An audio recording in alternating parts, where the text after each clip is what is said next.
شعور بخشا؟ کس نے تجھے چلنا سکھایا؟ کس نے تجھے بولنا سکھایا؟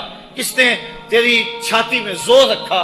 آج تو کڑیل جوان ہے، آج دولت کے انبار تیرے پاس ہیں، آج تو چودھری ہے، آج تو خان صاحب ہے، آج تو بہت بڑا عالم ہے، آج تو مفتی ہے، آج تو پیر ہے، آج تو منسٹر ہے، آج تو ناظم ہے، آج دنیا تیری باج گزار ہے، آج تیرے دماغ میں وہ قوت رکھ دی گئی کہ دنیا کو تو انگلیوں پہ نچا رہا ہے۔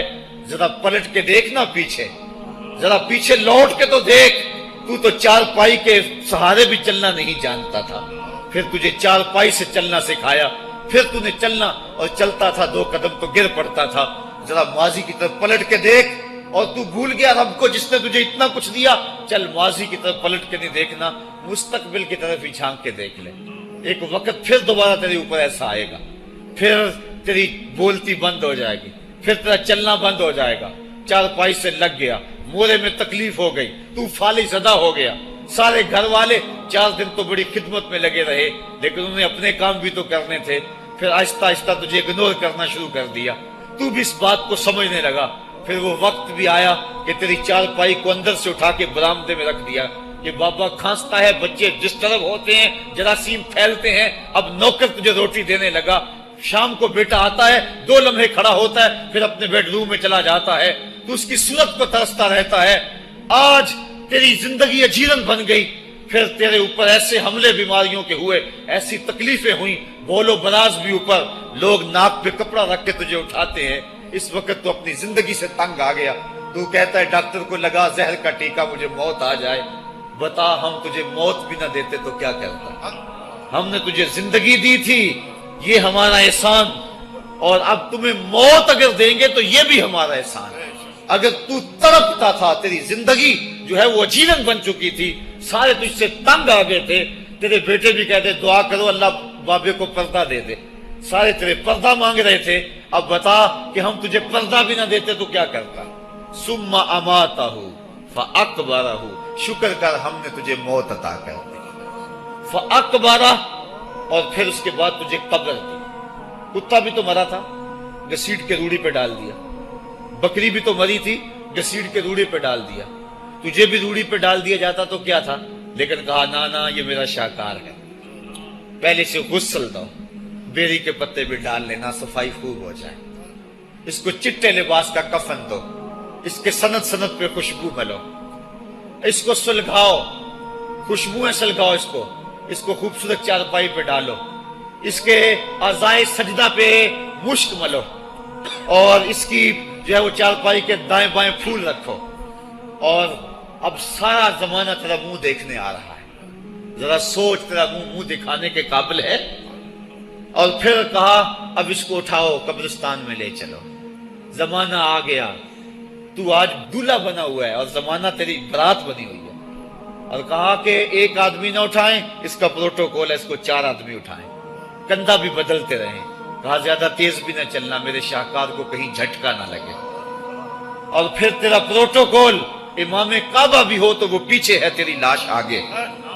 تو نے ہمارے ساتھ کیا کیا، ہم نے تیرے ساتھ کیا سلوک کیا؟ یا ایھا الانسان ما غرک بربک الکریم، ہم نے کہا اس کے لیے چھوٹا سا گھر بنا دو، اور اس کے اندر پردے میں اس کو رکھ کے اوپر سے مٹی ڈال دو، اوپر پھول ڈال لو، اور پھر اتنی دیر تک کھڑے رہو جتنی دیر تک اونٹ کو ذبح کرتے ہیں، اس کی کھال ادھیڑتے ہیں، اس کا گوشت بناتے ہیں، پھر اس کو تقسیم کرتے ہیں، اور پھر آؤ تو دعائیں شروع کر دو، کبھی کل کی محفل سجا دو، کبھی 10ویں کی، کبھی چہلم کی۔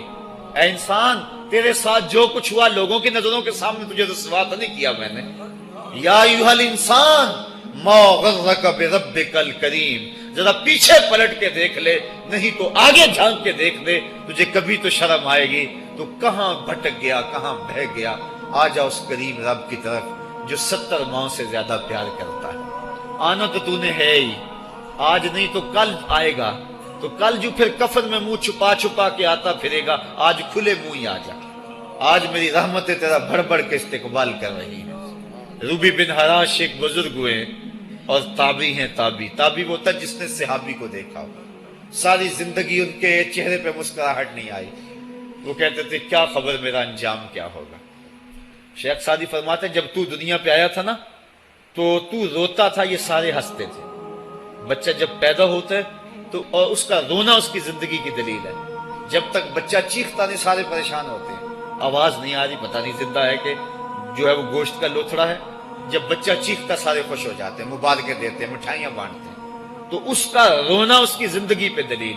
شیخ سعدی فرماتے جب تو آیا تھا تو روتا تھا یہ ہنستے تھے، ایسے زندگی گزار تو ہنستا ہوا جائے یہ روتے رہ جائے. یہ نہ ہو کہ روتا آیا تھا روتا ہی جانا پڑے تجھے. ربی بن حراش ساری زندگی نہیں مسکرائے، فرماتے تھے کیا خبر میرا انجام کیا ہوگا. وقت بیتتا گیا، آخر میں فوت ہو گئے.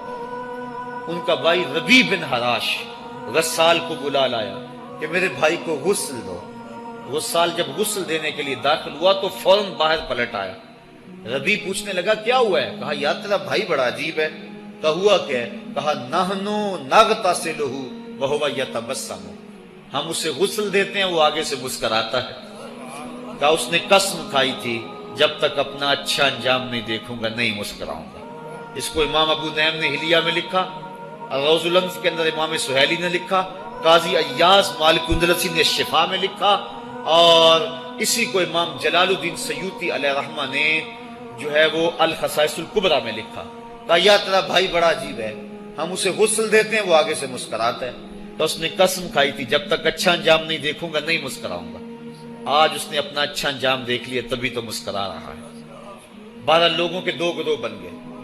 ایک کہنے لگے کہ یار یہ ویسے گڑی ہوئی بات ہے، بلا کوئی بندہ مرنے کے بعد بھی مسکرا سکتا ہے. ایک گروہ کہتا ہے یار بندہ بڑا اچھا تھا، ہو سکتا ہے کہ مرنے کے بعد مسکرایا ہو، زندگی تو اس نے دکھ سے گزاری لیکن بعد میں تو سکھ ملا ہوگا. اتنے میں انہیں غسل دے دیا گیا اور لوگ اکٹھے ہو کے ان کے گھر آ گئے. انہیں کفن دے کے پٹڑے پہ ڈال دیا گیا. ربی بن حراش نے جب لوگ باتیں کر رہے تھے، کوئی کہہ رہا تھا صحیح ہے کوئی کہتا ہے غلط تھا، تو اس نے کفن سے ہاتھ باہر نکالا اور لوگوں کو کہا السلام علیکم. لوگوں نے کہا وعلیکم السلام اتتکلم بعد الموت، عجیب بات ہے مرنے کے بعد باتیں کر رہے ہو. قال نعم اتکلم بعد الموت، کہا ہاں ہاں میں مرنے کے بعد ہی باتیں کر رہا ہوں. عرش فرش تے بانگا ملیاں تے مکے پہ گیا شور، بلے شاہ سا مرنا نہیں تے گور پیا کوئی ہور. فَلَنُحْيِيَنَّهُ حَيَاتًا طَيِّبَةً، ان کو حیات طیبہ بخش دی جاتی ہے جو اللہ کے نام پہ اپنی زندگی گزار دیتے ہیں. میرا رب کہتا ہے کہ میں ان کو مرنے نہیں دیتا، ان کو ستھری اور پاکیزہ زندگی دیتا ہوں.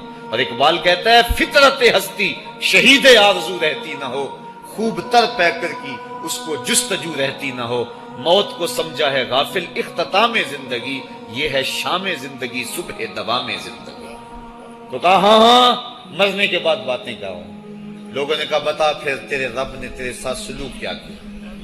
تو ربی جو فوت ہو چکا ہے کہتا ہے استقبلنی ربی غیر غضبان واستقبلنی بروح و ریحان. کیا پوچھتے ہو، اس کے قدرت والے چہرے پہ کوئی غصہ نہیں تھا. اس نے روح و ریحان کے پھولوں کے ہار میرے گلے میں ڈالے.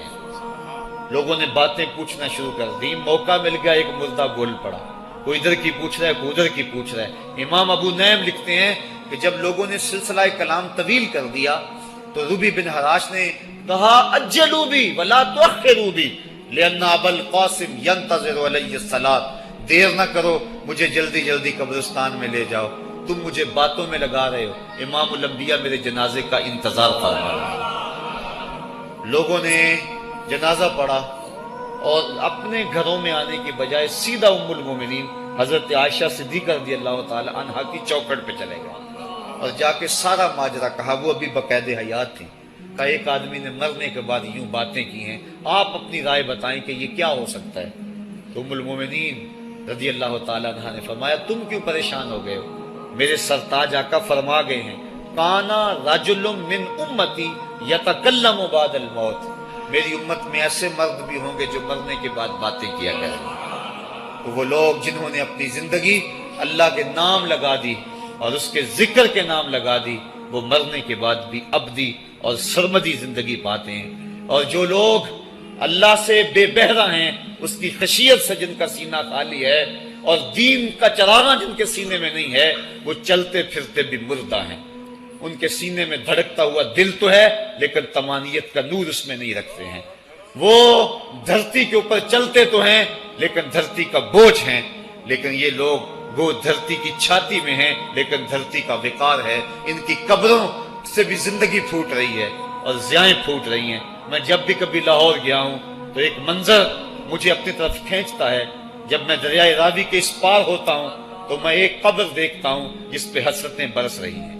وہ بر صغیر کا مطلق العنان حکمران جس کی کے اشارہ ابرو سے ہندوستان کی تقدیر بدلتی تھی، آج چند تاش کھیلنے والی ٹولیاں اس کی قبر پہ بیٹھی ہیں.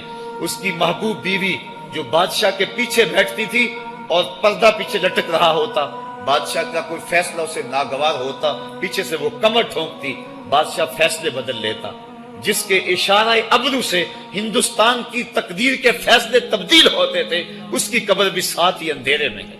اور اس کی بیٹی کی قبر کے اوپر زیب النساء کے مقبرے پہ لکھا ہے: بر مزار ماں غریباں، نہ چراغے نہ گلے، نہ پرے پروانہ سوزد، نہ صدائے بلبلے. ہم غریبوں کی قبر پہ کون چراغ جلانے آئے گا، کون پھول ڈالنے آئے گا؟ نہ کوئی بلبل گیت گانے آئے گی اور نہ کوئی پروانہ پر جلانے آئے گا. یہ وہ جو مطلق العنان تھے، یہ ان کی قبر کی کہانی سنائی. اور جب میں دریائے راوی کا کنارہ پار کرتا ہوں تو ایک لوح مزار وہ بھی ہے جہاں جلی حروف میں لکھا ہے: گنج بخشے فیض عالم، مظہر نور خدا، ناکساں را پیر کامل، کامراں را رہنما. جب زندگی ایک طرح کی نہیں ہوتی تو پھر موت بھی ایک طرح کی نہیں ہوتی. جب دنیا پہ رہنے والے لوگ ایک طرح سے زندگی نہیں گزارتے تو ان کی برزخ بھی ایک طرح کی نہیں ہوتی. تو یہ ہیں وہ لوگ جن کی قبروں پہ آج بھی چراغاں ہیں، جن کے نام کا آج بھی تنتنا ہے. 1000 سال گزر گئے، ان کی نسبی اولاد تو کوئی نہیں ہے، انہوں نے شادی بھی نہیں کی تھی، لیکن اس کے باوجود دن کو چلے جاؤ، کڑکتی دوپہر کو چلے جاؤ، برستی بارش میں چلے جاؤ، لمبی رات کی تنہائی میں چلے جاؤ، موسم کی کسی بھی شدت میں چلے جاؤ، حکومتوں کے بدلتے ہوئے ماحول، مارشل لاؤ کی کیفیتیں، جس دور جس حالت میں مرضی جاؤ، آپ کو وہاں میلہ نظر آئے گا، وہاں ہجوم عاشقہ نظر آئے گا. ارے میں گسارو سویرے سویرے، خرابات کے گرد پھیرے بپھیرے، کبھی اس طرف بھی گزر کر تو دیکھو، بڑی رونقیں ہیں فقیروں کے ڈیرے. تو وہ لوگ جنہوں نے اپنی زندگی اپنے مالک کے نام گزاری وہی زندہ ہیں، وہ سرمدی اور ابدی زندگی پائے ہوئے ہیں.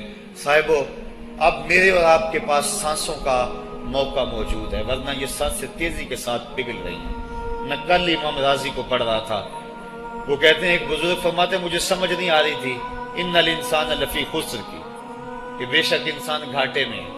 تو میں سوچ رہا تھا کیسے گھاٹے میں ہے، تو کہا کہ مجھے سمجھ اس طرح آئی کہ میں بازار گیا، میں نے ایک شخص کو دیکھا جو پھٹے پہ برف رکھ کے بیچ رہا تھا اور آواز کیا لگا رہا تھا: ارحمو ارحمو من یذوب راس مالہ، اور رحم کرو اس بندے پہ، اگر تم نے تھوڑی بھی دیر لگا دی اور میرے سے سودا نہ خریدا تو میرا جو راس المال ہے میرا وہ بھی لٹ جائے گا، کیونکہ برف تو میری پگھلی جا رہی ہے، اور اگر تم نے خرید لی میری برف تو میرے پیسے کھڑے ہو جائیں گے، اور اگر تم نے میری برف خریدنے میں دیر کر دی تو جو میں نے پیسے لگائے ہیں میرے وہ بھی پورے نہیں ہوں گے.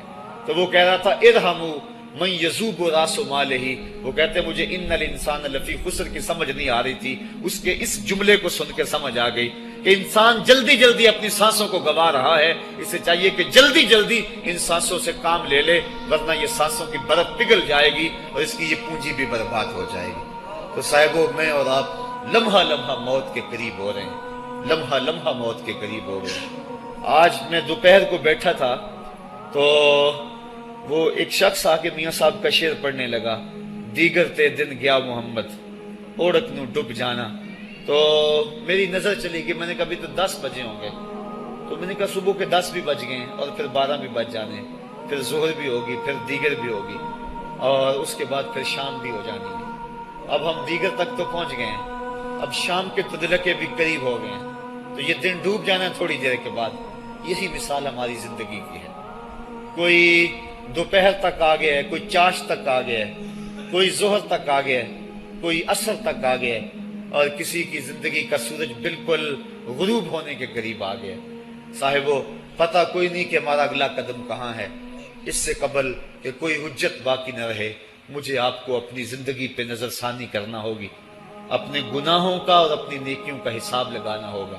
ایک ترازو تو کل محشر کے میدان میں لگے گا، ایک ترازو ضمیر کی عدالت میں آج ہی لگانا ہوگا۔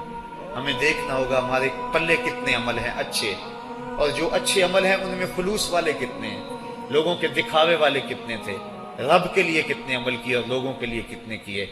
تو پھر ترازو لگا کے ہم نے اپنے اعمال نامے کو آج ہی تولنا ہے اور وزن کرنا ہے، اور اپنی زندگی کو نیکی کا حسن دینا ہے۔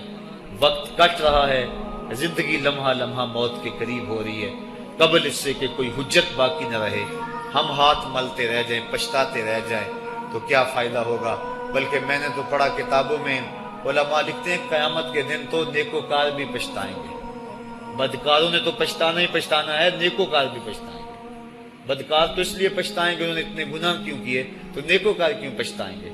جب وہ اپنے اچھے اعمال کی جزا دیکھیں گے تو وہ پچھتائیں گے، ہائے جو چند لمحے ضائع ہو گئے وہ بھی کیوں ضائع ہو گئے، وہ بھی میں نے کیوں برباد کر دیے، وہ بھی اس راستے پہ ڈالے ہوئے ہوتے۔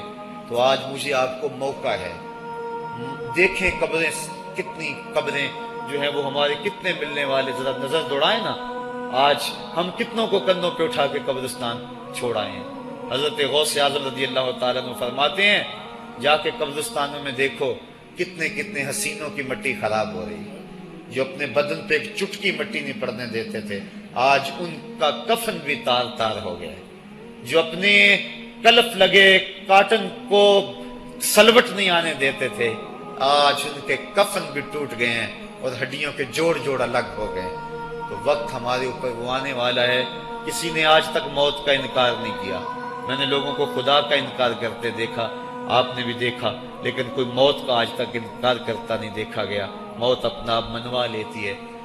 میں اور آپ موت کے بتدریج قریب ہو رہے ہیں، ہمارا اٹھنے والا ہر قدم ہمیں موت کے قریب کر رہا ہے۔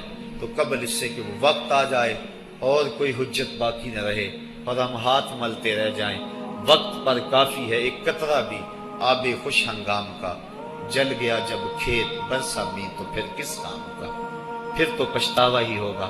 آج ہم پچھتا لیں تاکہ زندگی میں حسن نیکی کا آ جائے۔